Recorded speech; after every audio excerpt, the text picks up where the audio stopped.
perspective to HR and AI, shaped by experiences across Mexico, Canada, Spain, France, and now Boston.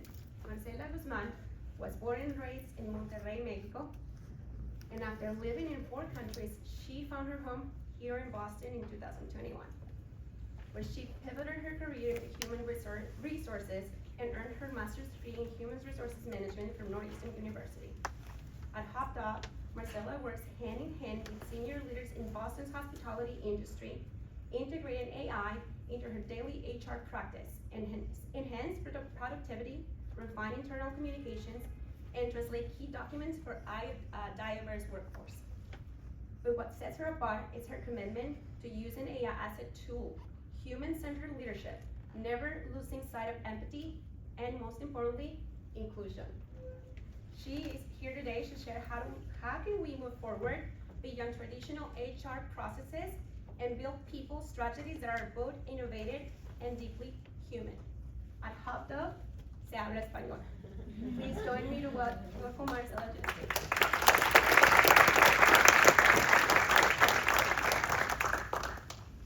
Our second panelist is someone who's been named a TED 2026 Global Editor's Pick and made it clear that her vision to make it accessible to everyone, especially women leaders.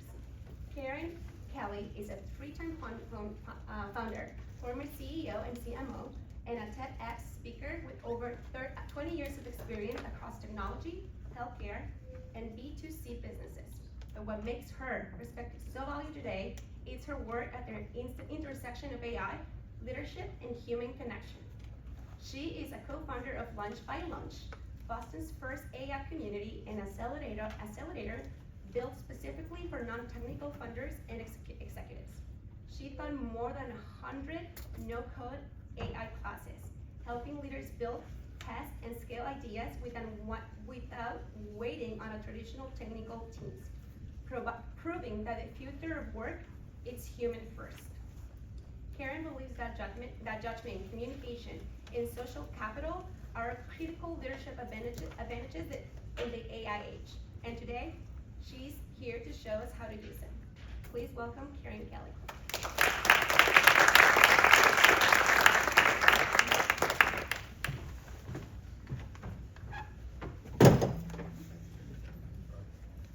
Our next panelist is bringing AI insights from one of the most cutting-edge research environments in the world. Dr. Mabel Ramirez is the assistant head of the Air, Missile, and Maritime, Defense Technology Division at MIT's Lincoln Laboratory, a federally funded research and development center at the forefront of innovation. Her work focuses in artificial intelligence, human-machine teaming, and advanced technologies. One of her most notable projects in an immersive serious game environment that uses AI and commercial and gaming technologies to train sailors and advanced technology concepts, showing us how AI can enhance human capability, not replace it. A proud graduate of the University of Puerto Rico, Mayagüez, and the University of Colorado Boulder, Dr. Ramirez holds a PhD in electrical engineering and completed the Harvard Business School Executive Education Program. She's a Boston Business Journal Top 40 Under 40 honoree and the recipient of ALPFA Boston Vanguard Award in 2025. She's here to share how AI and human insight work together and solve the most complex challenges. Please welcome Dr. Mabel Ramirez.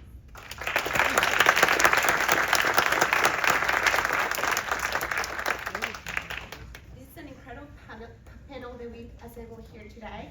Let's dive into this conversation about how AI is reshaping the corporate landscape and how we as leaders can harness technology while staying grounded in what makes us irreplaceable.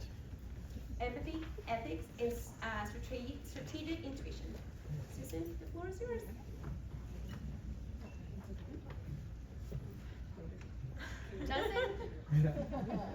Doesn't this piece of cake look appealing? It is made with the highest quality ingredients, organic chocolate and butter, and it's been measured and combined precisely. This recipe is AI generated.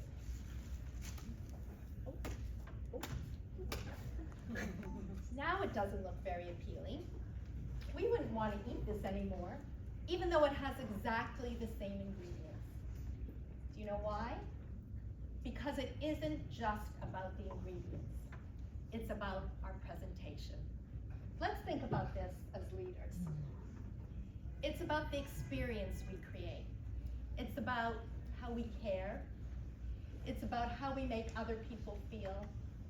It's our human touch. Now, AI can give us the perfect recipe. It can generate data and outputs faster than we can ever imagine. But it's about how each one of us decides to use it.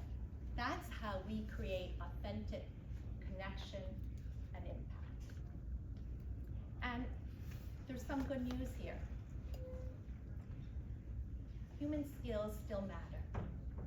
Our judgment, our empathy, our emotional intelligence, our critical thinking, our ethical decision making, that's what's going to set us apart. And it's our responsibility as leaders to build trust. And it's actually quite ironic because yesterday was April Fool's Day, a day of pranks and uncertainties, and I was scrolling through my phone and I kept saying, is this real or is this a joke? And I'm sure I got fooled many times. But it's that same sense of uncertainty that so many of us feel about AI today. And it's so important in this AI era that we realize we're at a pivotal moment. There's so many new challenges, but at the same time, there are so many exciting possibilities. And that's why I'm so excited to be here with our dynamic panel and all of you as we explore how AI is reshaping the corporate landscape and how we as leaders need to adapt. And we have to say it's no joke. At the same time, we don't want to be left behind. More and more businesses are really gaining an edge by using AI. And there was actually a survey done by the Greater Boston Chamber of Commerce that said 80% of Boston businesses are either using AI or experimenting with AI. And wait, don't quote me on that statistic because I got it from ChatGPT, so you'll have to verify. But the question we are all asking is, what is the best recipe for success? What is the combination of the power of our human skills and the power of AI tools that will make leadership look easy, like it's a piece of cake? We're going to find that out with our panel now. But before we go to our panel, I just want to get a sense in this room by raising your hands. Who is currently using AI at work or with teams on a regular basis? So we're all in a different journey with AI and have different relationships with it. So I wanted to ask you first, Karen. I know you help so many business people build ideas using AI tools, no coding.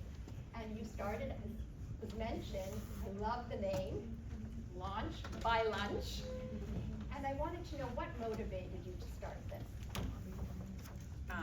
That's a great question, and I love telling this story because I think many of the people in this room will be able to relate to my why, which really came from being a leader in technology for about a decade before I founded this company, and always sitting in the seat of a non-technical leader, right? So I might have been president or CEO or founder, but at the end of the day, I wasn't the one doing the coding, which meant I always lost control of vision, finances, timing. It always left my hands, and that's a very painful seat to sit in as a non-technical leader. I'm sure many of you can relate to it, and I never thought the day would come when the clouds parted and my God, I can build my own product now. And so about 15 months ago, I had just been through another painful round of outsourcing an application and costs and timing, and I kept hearing no code, no code. Is this real? Is this real? So I just said, I'm clearing my schedule for 48 hours. I'm gonna dive into these tools like Lovable and Bolt and find out, are these AI prototyping tools real? And sure enough, I came out the other side and I had built 5 apps, And, you know, the clouds did part. And I sort of said to myself, like, I never thought this day would come, but it's here now. And everyone needs to know that it's here now. Most of my colleagues were other non-technical folks who would just like, you know, this truly was like life-changing, career-changing information. And so the next day I put up a sign-up form and said, I'm gonna teach a class on this, who wants to come? And it sold out in 2 hours. And that began the journey. And you know, since then too, AI has changed so much. It's changing under our feet every single day. A lot of those tools have become old and new tools have risen to the surface. We're working a lot now with Claude Code and helping companies integrate all their different softwares, creating automations. You know, it's like constant uncovering. So that's how I got here. So you are doing something incredible. You're making it friendly, and that's so important because we all feel a little bit overwhelmed. I know that I do, and I received an email that we can now take the Google course for free, and I'm starting it, and I'm going to learn because we're going to definitely be left behind. That's how I feel. We were just talking about what our brand stands for as we move into this kind of new world, and it's like we think about AI as approachable innovation. That's how we're kind of bringing ourselves to the world, because we do believe no one should be left behind, no business, no person. And it's important that, you know, we all support each other through community on this journey. Absolutely. And Marcela, you work in human resources. That's all about people and culture. And I know you have a global perspective because you lived and worked in several countries. So what is your relationship with AI? So yes, HR is referred as the people and culture. And where AI,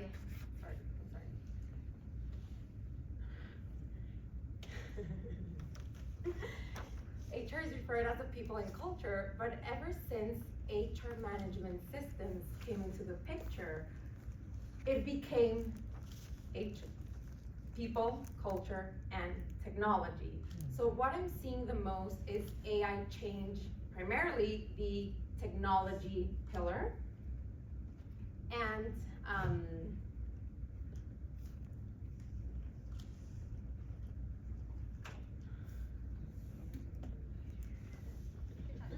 This is human skills.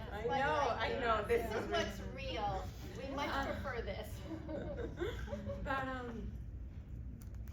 where I'm using AI the most is it helps me be much more efficient and effective. But the trust building, relationships, empathy, emotional intelligence, all of that are still very HR human skills that are needed in the HR. I could see that when meeting you. You bring so much light, and how would we duplicate this with AI? This is something that is the human touch. Just seeing you right now and knowing, I could feel the way you interact with your teams. So we're lucky to have you there, for sure. And then Dr. Mabel, you know, this is the real deal in terms of high stakes. This is national security. So I want to get a perspective from you. You know, the enormous cost of something going wrong when it's national security. So what role does AI play for you and when you lead your teams? Can you hear me if I don't use the microphone? Yeah. Over there? Okay, great. So in you know, from my perspective, right, AI is very much we actually develop the technology that goes into the models that go behind Claude or behind ChatGPT, etc. And one of the fundamental things that we need to consider is how the information and the decision that these AI tools are providing are within the context of the constraints and the ethics that you need to take into account when the technologies are being developed.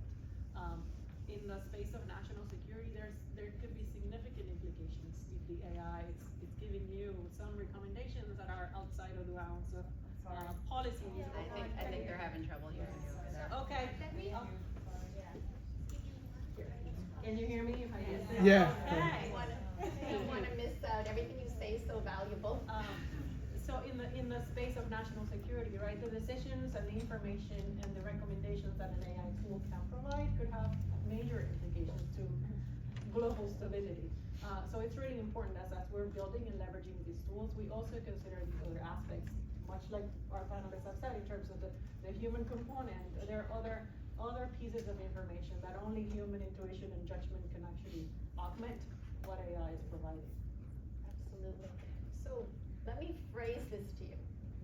When you wake up in the morning, what excites you about AI? And when you go to bed at night, what are you up all night worrying about when it comes to AI? That much. I think we're using it all the time, even when we're not thinking about it, we're using it. I think it's the fact that you can scale, that you could be more effective, more efficient, that you can extract information to levels that you haven't been able to do so quickly before. So from an effectiveness and a efficiency standpoint, that's incredible. The impact that you can have quickly by leveraging these tools. Are you allowed to tell us what worries you? Because I know national security might not be allowed. Is there an element that you can talk about? Not. No, I think quite frankly, it's developing the control measures that you would put into the AI models, so that you're actually abiding by policies and by law, and just considering the ethics that would go into how you're using these models. Okay, I'm going to ask you the same question. I went to the movies last weekend and I saw this movie called, it's very grassroots, and it's like how I became an AI apocalyptic optimist. It's interesting. I encourage everyone to see it. I didn't necessarily learn anything new, but it was interesting to see him bring in like the big names and talk about like all the amazing things that could happen and all the terrible things that could happen. And the truth is, like, no one knows what's going to happen. I have developed a habit, which I think I largely picked up during COVID, of not trying to control what I can't control. Yes, of course, I worry about, if we can solve cancer with AI, then we can also create biological warfare with AI, right? But I can't control that. And I have hope when I see companies like Anthropic, who actually have some moral line in the sand. There's plenty of things to worry about. I really wake up so happy every day that this exists, and that the world of opportunity that was only open to very big corporations and the select few is now open to all of us. I see it as the great democratizer of intelligence and innovation, and I've built a Claude Code chief of staff, and it is like my best friend now. It's texting me to go to the gym, like I'm really, really happy. I can get a lot done, and not just for work, but for the community work I do, and some of the nonprofit work I do. Like, I can empower them in a way that they would never ever have access to. So, I understand your relationship, because I love also having my conversations with my little AI friend there, and I'm thinking so many times, which we'll talk about, is that I always love to work in teams. I love brainstorming and getting everybody else's opinion.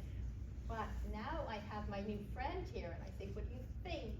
I don't know. This is what we'll have to talk about in terms of if this is going to limit us with community and reaching out to other people, because I feel so satisfied with my friend that I've created. But before we go in that direction, I want to hear what you're excited about and worried about at the same time. Well, Sarah. what I'm the most excited about is, as Mabel already said, being efficient and effective at what I do. At HopDev, one of our core values is that you can reach out to us at any time. We will respond. So clients, we work with restaurants, and everything is pretty urgent all the time. So we also use Claude, and being able to access that information quicker, makes us more efficient. But what worries me the most is that people rely too heavily on AI for human judgment decisions. And well, that AI doesn't encourage us to critically think or to use our trainings, our experiences for those decisions. For example, in hiring, we're seeing AI help recruiters screen resumes faster, but AI doesn't truly assess a cultural fit, the background of that person, and like doesn't understand how that person will work within the team. Several weeks ago, a recruiter reached out to me on LinkedIn, letting me know that she came across my profile and it was a great match for this company. So as I was reading the job description, I'm like, is this for the company HopDove? And I currently work here already. And she just answered laughing and saying, well, this is what happens when you let AI work. And well, she missed the final human piece in going into my profile and seeing where I currently was working. So Interesting example that we see many times where also AI hallucination. So Dr. Van, when it comes to national security and you're thinking about how much you can trust AI versus how much you could trust yourself or your team players, how do you handle that and balance that decision making? So from a trust standpoint, right, by the way, the whole conversation about trusting AI is in itself a research area in terms of how do you measure trust in AI and quantify that. But ultimately, I think AI is a force multiplier, a knowledge multiplier, enhancing that. But the decisions that you have to make, you have to truly, is the people, is the team, is those around you that understand the context of the situation and the potential implications of the decisions that you're about to make.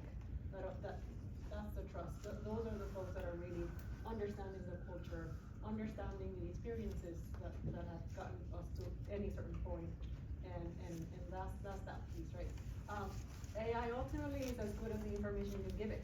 So you could trick it into giving you the answer you want. So it's so in that regard, there's it could give you the wrong recommendation because you asked it incorrectly. Right, and it's the learning of the human skills about questioning and prompting. And I know even if you don't know how to ask the question, you're not going to get it to where it needs to be.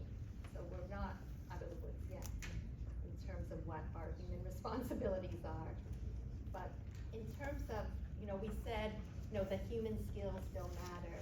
But what's the future like in terms of pretty good AI and making AI more empathetic? Because I know for me, I was writing in, I had to do a PSA for my brother-in-law who needs a kidney transplant. And when I was writing in to help me do it, the first thing that my AI friend said to me, I feel so badly, that must be so challenging of what you're going through. I'm saying, that's the nicest thing, nobody else said that to me. And then I'm pleased and thank you, so polite to my friend, I got this connection. Is this something that's gonna get even more and more advanced? I would expect so. I say thank you to Alexa every morning when she's all cheering. So I would expect, right, that human component will continue to be incorporated into AI. Empathy, things that are harder to measure. AI is all about data and hard things in terms of content, but all these pieces of psychology that goes into human behavior, AI will eventually get to that. So there's a lot of fear about jobs and that we'll lose our jobs, or even more so about tasks that are going to be taken over. 60 to 70% of tasks could probably be taken over right now. So what are you hearing about that? What's going on? What's the energy like for people in this fear? So I would talk about hopped up employees. I don't think we're too concerned about AI taking our jobs right now. Well, this is right now, right? They can change. We mostly worry about our clients, the owners, restaurant operators, thinking that they can have, that they don't need an HR team, and that they can use an AI chatbot to replace us with that. We don't think they would be getting the best information out there, nor the best documents. So some people are worried to implement. On the other end, people are very fast to say it can replace everything. Yeah. So again, it's that finding that balance, that there are things that should speed up processes for information in, information out, but those delicate situations, you have to make them aware. What are you seeing, Karen, in terms of? I would say we see it through the lens of our corporate clients who, we kind of take them through a process whereby we start to understand a little bit about culturally, how are they working, how are they thinking about AI, how does the group feel, and try and really get a cultural assessment before we provide any kind of strategic or technical support. And one of the things that I always ask is, like, what are your goals with this AI implementation that we're about to do? Are you looking to cut team members, or are you looking to keep the same team members and just be able to service more customers, or what have you? And I would say that most of the answers that I've gotten, and these are businesses that are, say, under 100 employees, most of the answers I'm getting is, no, we just want to really empower our workers to be able to do more and work faster and like being here more, which I think is reassuring. But I have gotten some responses which are, well, there are some people who are going to push back. We know that, but they can only push back so many times before they lose their job, which makes me upset when I hear that. I don't like to hear that, but at the same time, that's the truth of it, and I do think that to a large degree, that's going to be happening. I also spoke to somebody earlier from a larger corporation here who was saying, they used to have 20 interns coming through the door every year, and now they have one.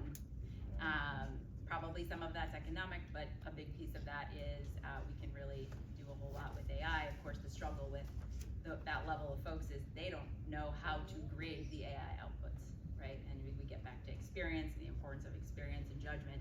You can't have that if you don't have the experience, which puts it on us to be able to shepherd these folks, through the next 5 years. So the advice to prepare everyone, it's interesting because we all should be getting into the AI game, but it's very interesting to hear from Daniela Amode from Anthropic, and she's the company behind Claude, where she actually says that when they're hiring now, they're looking for the human skills of kindness, curiosity, and connection. So that's interesting coming from that perspective, the AI company understanding the value still. I'm a big fan of saying that my liberal arts degree has never been more useful. Although you could argue those colleges are the slowest to adopt, and universities are a whole other problem with AI for the most part right now. But in any case, I do think that's absolutely right, and I think they are setting a great example for the other AI companies. So when you went back to Williams College and you met with the students recently, Yeah. what are they talking about? Great question. There's a lot of talk about, well, I've been told using an LLM is cheating. Well, there are certain professors that let us use it, we just have to denote where we're using it. There is no policy, which to me is outrageous, and I'm trying to work with them now to try and fix it. They're not alone at all. Many universities are this way. There's no policy, and so it's teacher by teacher, it's left up to the students' devices. They had never heard of things like Lovable and Bolt, and I'm like, guys, they're telling me about their ideas. I'm like, go back to your dorm room right now. You're gonna go to lovable.dev and type in what you wanna build. To me, it's wild that there's this, it's an awareness barrier, but that colleges, when these kids, as they come up through the ranks, they need to go get jobs. There's gonna be a very harsh reality this spring. I'm sure it's already happening, and the next spring, and the next spring. And colleges are gonna have to rearrange completely how they think about educating students. And I think it's gonna be great, but it's gonna take a while. Absolutely, it's necessary, and it Yes. shouldn't be a shock, especially in the top college, to not prepare students and think of it as the advantage and the best combination there of the liberal arts with the technology is very valuable. They'll get there. So, advice, I mean, we're all, as I said, at different stages, but what advice would you each want to share that, what should we do starting tomorrow? Be curious. I think, AI is here. It will continue to grow. Be curious about learning about how to leverage it in each of your roles, how to augment and your impact, your scale, your efficiency, but don't lose who you are. As you're learning how to build on AI, ultimately it's you who will be the leader, who will make those decisions, and who should trust your own intuition as you have a partner in AI, but shall not replace you as part of it. Yeah, like you should use it more often, use it as a foundation for your work. Well, one, find in your day-to-day how you can use AI and how it can help you be more efficient in your daily work, but don't let it make your final decisions for you. Like, continue to think critically. Well, when it comes to a people's perspective or an employee's, think about their career path, their development. Like, that's something that you need to think critically, and that, well, AI can give you the first draft maybe, but will not change your experience, your training, and all your background that you have. So could you give us a tip, let's say for our resumes or LinkedIn? You're always thinking what buzzwords, and then we all end up sounding exactly alike because we pull out the words. Is that working? Should we do that? Or is there a way to stand out and be different that will be received? Will a human see it to be able to say, this is somebody that we need to speak to? Well, one, be original. Do not lie on your resume and don't say things that you're not or you don't know how to do. I would say use AI to custom your resume and make it for it to match that job that you're applying to. Do not use a generic job description for all of the jobs that you're applying to. Like, be very intentional. And I think you can use AI right now and make that match in your resume. Yeah, it's this, we use AI, but it's just replicating what's out there. So that's why for businesses, for marketing, you're gonna get the same as everyone else. So you have to work on those skills of being able to tell a story, and something that you can't just find when you type in, right? Because I know you did a TEDx talk and you used AI, but tell us the process. How much did AI help you, and how much was it your human skills? Let's go. I love this. So I am a busy parent, I'm a founder, I'm all the things you guys probably are too. Someone in my community had said, hey, you really need to tell this story just over a year ago. And I'm like, no, I'm really busy. It was never on my bucket list to do this. And I just was like, no, I'm really busy. And then it was 24 hours till the deadline expired, and she was really like, you need to do this. All right. So I just said to myself, I have an hour. Like, how can I get this entire application in an hour? So I went to ChatGPT, I think it was at the time, and I just did like an audio verbal dump of the entire story.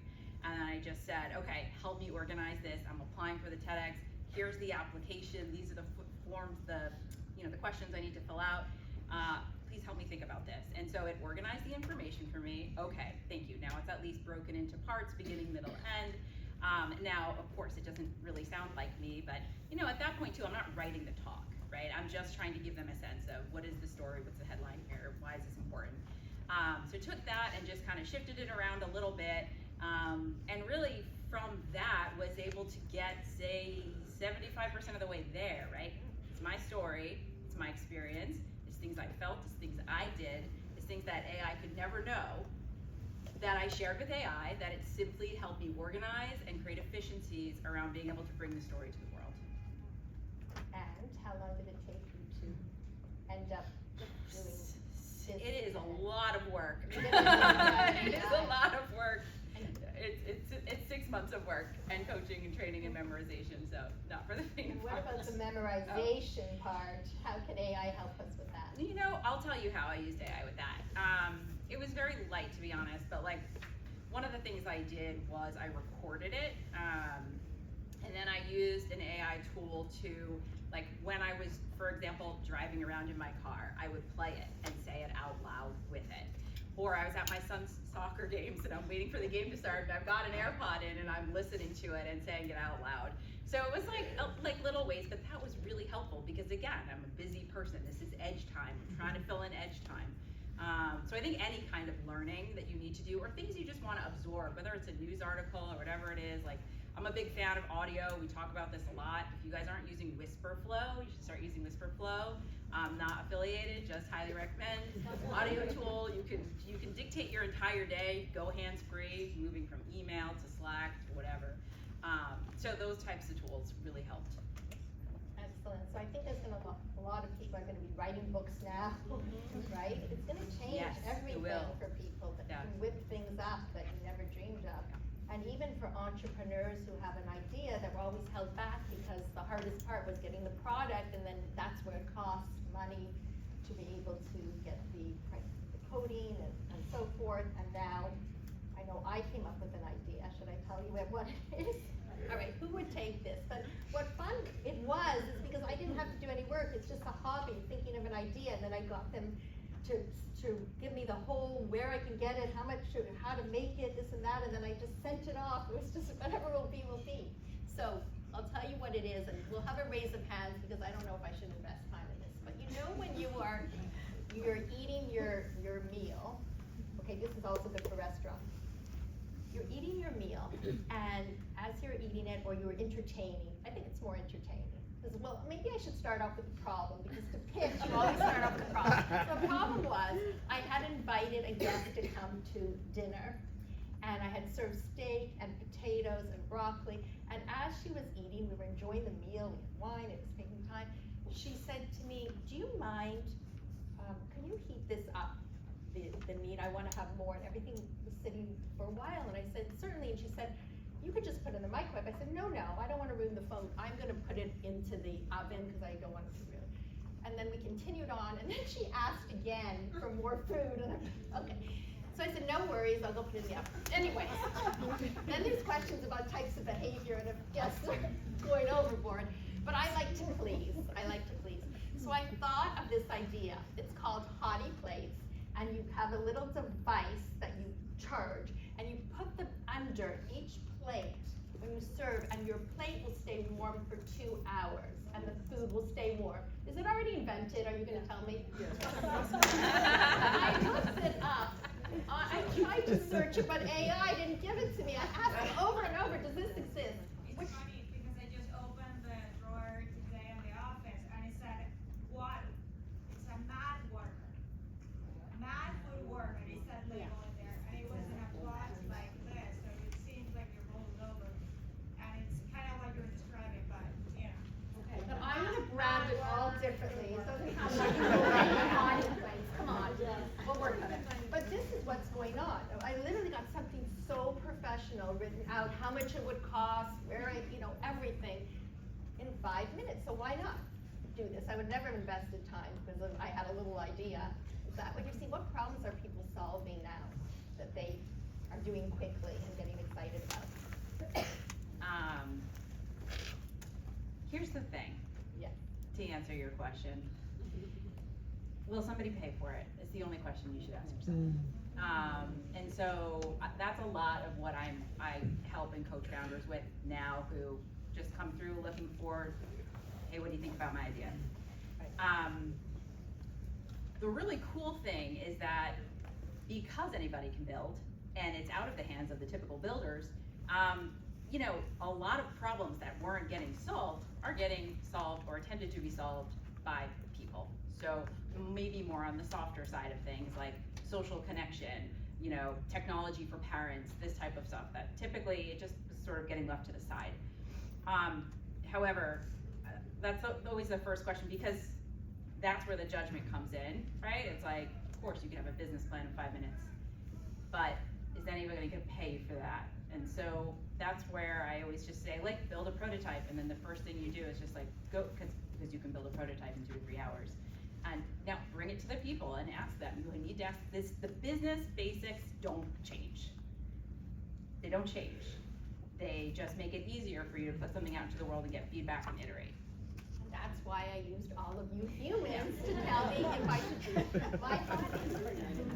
And I believe in that in every single way when you communicate, because audiences are so diverse, and the way you speak to one group of audience would have to be rethought of if you're speaking to another another audience. And that's why this human touch, I think if anyone wants to communicate the ideas that they're solving and what they're building, and that's why I go back to Anthropic saying that human skills matter, because you still have to be able to be understood to be supported, and to be understood there has to be this connection of understanding who you're targeting and what their needs are, and a lot more listening before we speak. Everybody's so excited. I love it, I love it, I love it. And sometimes they're scared, they don't even want to tell anyone else, because somebody might say they don't like it. But that's the best. You've got to face the reality, and then make some decisions, some tough decisions about what to do. Okay?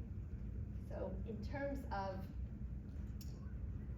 you know, for all of us, something that we can take home in terms of, yes, we're going to get in the AI game, we all understand that, but what should our mindset be?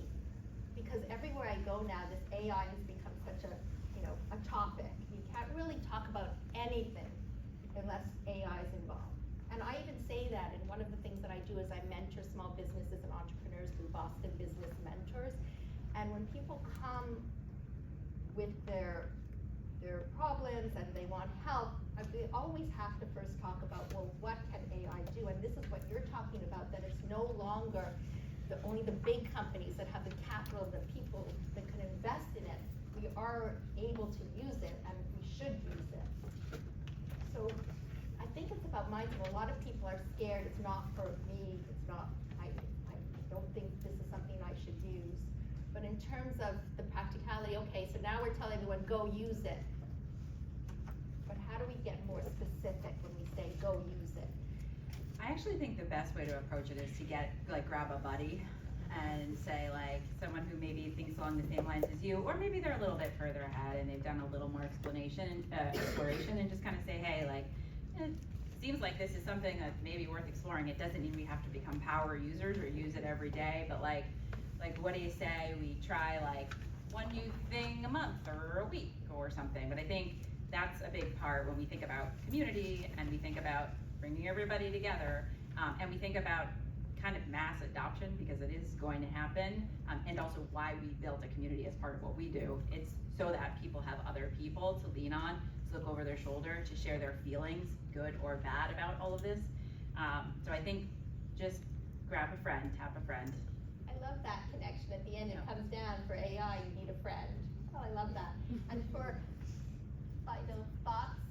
Well, we're seeing more, talking about the restaurant industry, we're seeing restaurants adopt AI into their current processes, and seeing like that's being also used in the restaurant and the hospitality industry.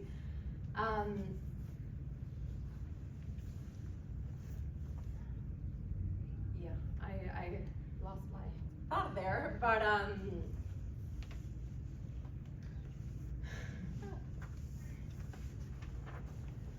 So I think in terms, I keep forgetting my microphone. In terms of AI, right, it will continue to evolve. It will continue to become more and more of a buddy, the partner that you go to. But I think ultimately, like I said earlier, it's really ultimately trusting on your own judgment, on your own intuition. It's the human connection and the partnership that you make around you, that then you can build AI around that as well. So that in my lingo, human machine teaming is that part to consider. So it's, AI as a tool, but not forgetting that connection around you. And also use it for good. So we have a lot of people here in the audience that want to do good, so let's open it up for some questions from our audience. Yes, please. Do you need a mic? Or you want to stand up? Yes.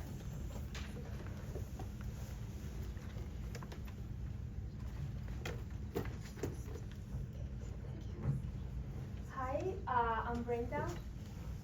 I work in the revenue operations area.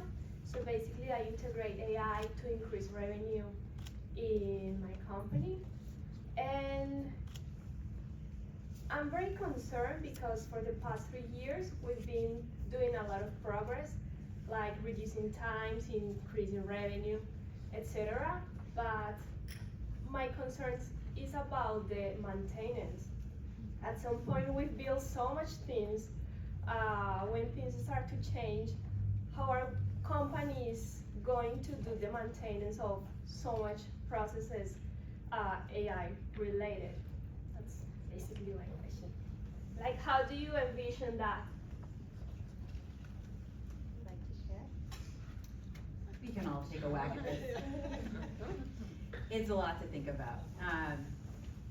When you think about, though, the way all of the processes and software are currently maintained, right, that's work, that's technology, that's electricity, that's power.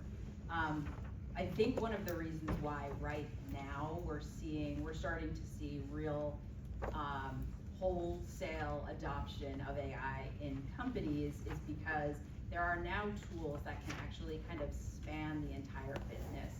And so if you're gonna place some bets on like, what AI should I adopt so that it doesn't go away in 5 years, OpenAI, as much as I don't like them, is a good bet. Like, so is Anthropic, so is, Google. So like, pick one, and then something like, again, to your point about like the maintenance and whatnot, these things always have maintenance. The question is like, what is the maintenance? And so, we're a big fan of Cloud Code because it becomes this umbrella, it's tool agnostic. Whether you're Microsoft or Google or whatever, they all plug in.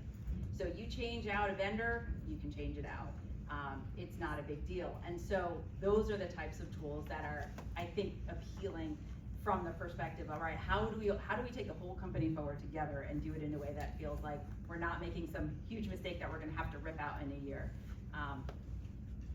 What do you ladies think? I was wondering if your question was related about there's so many initiatives that AI has suggested that it's maintaining those initiatives, or is it the infrastructure? Yes, like right now, it's very common that we have to integrate more than one AI solution. Oh, I see. And at the same time, within the companies, we have like several workflows and processes running.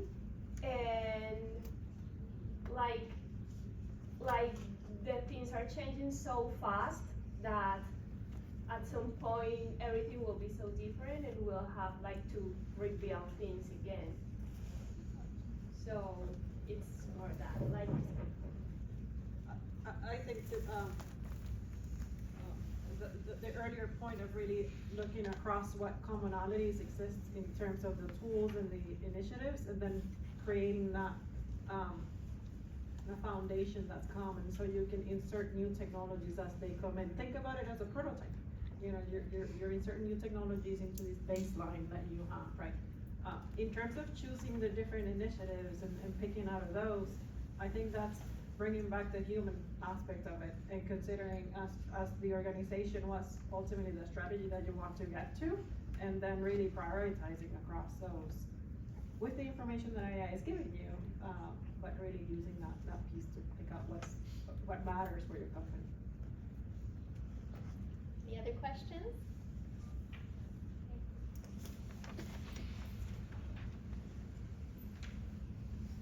Hello, my name is Maria Nicole. I was catching up on my news this morning and I learned about the lawsuit against Meta and YouTube and the damages to like children and teenagers, and how they lost that lawsuit. I was wondering if there's any concern for like the use, or I guess the misuse of AI in the future for future generations, or what that looks like. I know AI right now is kind of like the new buzzword and there's not a whole lot of regulations for it. Do you guys see that evolving at all in the next few years, 5 to 10 years, or what that will look like? It's a really good point and it's a huge problem.